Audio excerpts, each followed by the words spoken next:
is around this idea of a Black patriarchy, which I think you and I both know has never really been in existence, right? In America, it just doesn't really exist. But something I've heard among Black women is, well, really them talk out of both sides of their mouth, right? Complain about the fact that Black men are not in the position of white men for obvious reasons, the reasons that you've listed literally within the political agenda. So complain about that. And at the same time want to still have their rights and be respected, but also want men to build.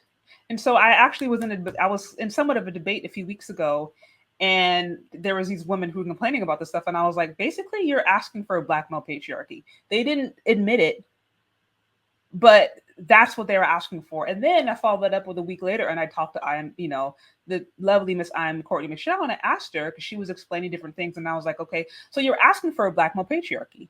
And she said, yeah. She's like, yeah, like we need a Black male patriarchy. So, in your opinion, do Black women, or like, would the answer to all these policy, things being enacted, if everything went right, would that create a Black male patriarchy? And is that what Black America needs? Does Black America need a Black male patriarchy in order for us to be, saved from the atrocity that is in Black America today and some of the issues that we face? Just curious your thoughts on this whole idea.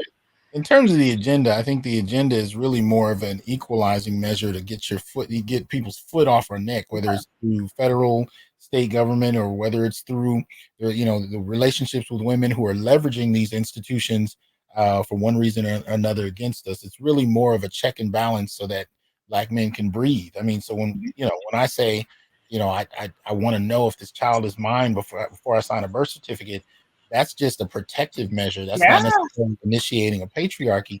But I think in terms of what I've heard women talk about, it is funny.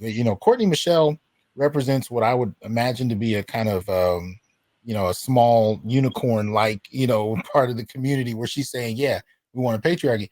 I think for the most part, Black women I hear making complaints about what they want, from protection to financial resources.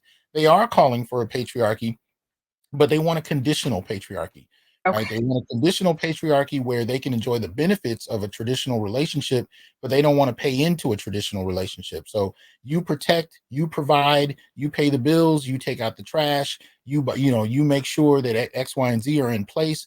But my involvement is conditional upon my mood and what I feel like in a given moment.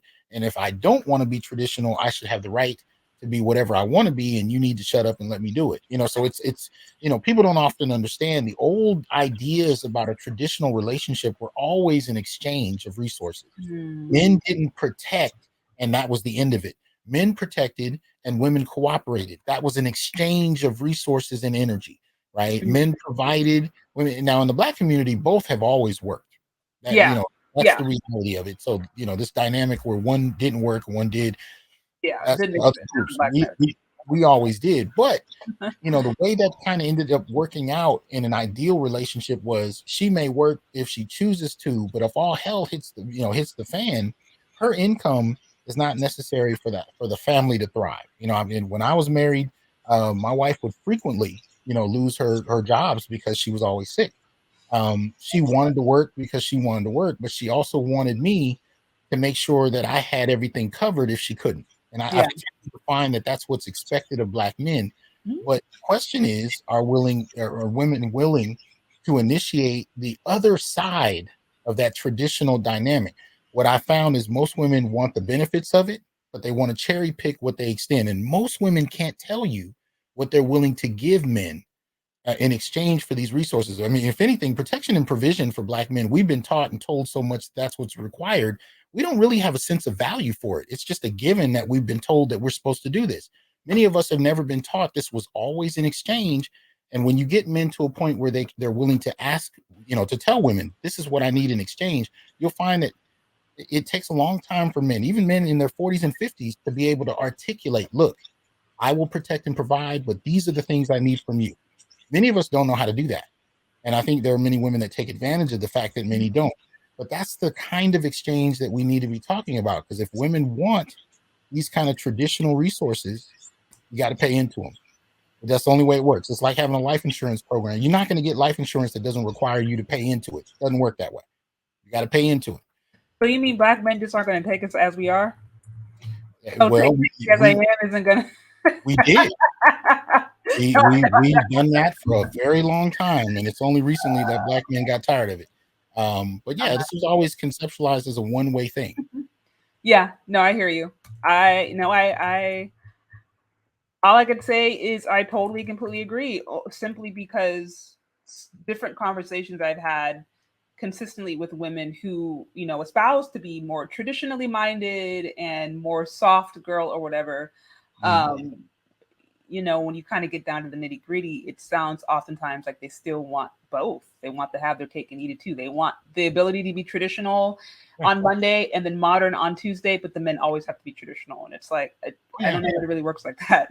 No, yeah, it's certainly not a two-way street. If you want to say, you know what, from here on out, I decide I'm not going to work anymore. I'm just going to kick it at the house with the kids. I mean, there are families that will, a man can do that, but I generally don't find those men are greatly respected in their relationships. So in many ways, even this has been going on since at least the 1970s and 80s. Men have been expected to maintain 1950s standards for their behavior.